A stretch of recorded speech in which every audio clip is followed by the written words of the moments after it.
ఒక ఫోను అది మోగకూడదు. కానీ మోగితే మాత్రం చనిపోయిన వాళ్ళు మాట్లాడతారు. భయం అంటే జంప్ స్కేర్స్ కాదు.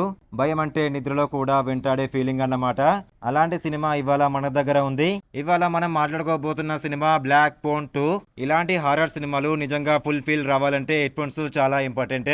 చిన్న చిన్న శబ్దాలు కూడా స్పష్టంగా వినిపిస్తే భయం ఇంకో లెవెల్‌కి వెళ్తుంది. నేను వాడే మూవీ వాచింగ్ ప్రొడక్ట్స్ డిస్క్రిప్షన్‌లో లింక్స్ ఇచ్చాను, చూసి కొనేయండి. ఇలాంటి ఓటీటీ మూవీ రివ్యూస్ మీకు నచ్చితే లైక్ చేయండి, షేర్ చేయండి, సబ్స్క్రైబ్ చేయండి.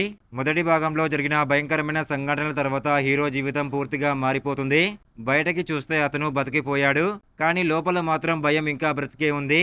అతను తన చదువులో జీవితం ముందుకు వెళ్ళాలని ప్రయత్నిస్తున్నాడు, కానీ ఒక చిన్న విషయం అతన్ని వదలదు.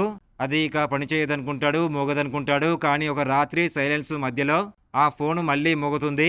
ఈసారి వచ్చే వాయిస్‌లు మునుపలా సహాయం అడగవు, హెచ్చరిస్తాయి, భయపెడతాయి. ఇది ఇంకా ముగియలేదు అని చెప్తాయి. గతంలో చనిపోయిన పిల్లల ఆత్మలు ఇప్పుడు ఒకటే విషయం చెబుతాయి. ఇంకో పెద్ద ప్రమాదం రాబోతుంది అని చెబుతాయి. హీరోకి అర్థమవుతుంది తాను తప్పించుకున్న భయం ఇప్పుడు మరింత బలంగా తన వైపు వస్తుందని. ఇక్కడ అసలు ట్విస్ట్ ఏంటంటే ఈసారి భయం బయట కాదు, హీరో మనసులోనే మొదలవుతుంది.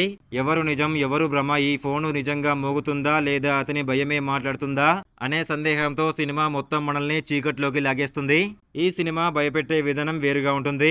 పెద్దగా కేకలు ఉండవు, ఒక్కసారిగా భయపెట్టే విధానం ఉండదు. నెమ్మదిగా మనసులోకి దిగిపోయే భయం మాత్రం పక్కాగా ఉంటుంది. ప్రతి ఫోను రింగు మాత్రం గుండె ఒకసారి ఆగినట్టే ఉంటుంది. సైలెన్స్ సీన్స్ మాటల కన్నా ఎక్కువ భయపెడతాయి. ఇది సాధారణ హారర్ సినిమా కాదు, ఇది మన భయంతోనే ఆడుకునే సినిమా. మీకు dark thrillers, psychological horror, slow patience type feel నచ్చితే బ్లాక్ ఫోన్ 2 మాత్రం మిస్ అవ్వకండి. ఇలాంటి best horror suspense thriller movie reviews కావాలనుకుంటే మన ఇన్స్టాగ్రామ్, టెలిగ్రామ్, వాట్సాప్ గ్రూప్లో జాయిన్ అవ్వండి. డిస్క్రిప్షన్లో లింక్ ఇచ్చాను, జాయిన్ అవ్వండి. Thank you.